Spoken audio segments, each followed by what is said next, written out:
Today we're here with an MGF MG 2-door.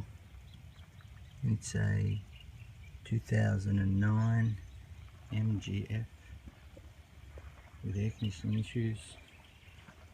The engine is in the boot in here.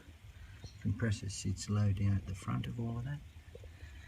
However, our access ports are up the front of the car in the bonnet after you remove a cover and the spare wheel. There are our access points. Today it's low on gas and we're just going to regas the thing.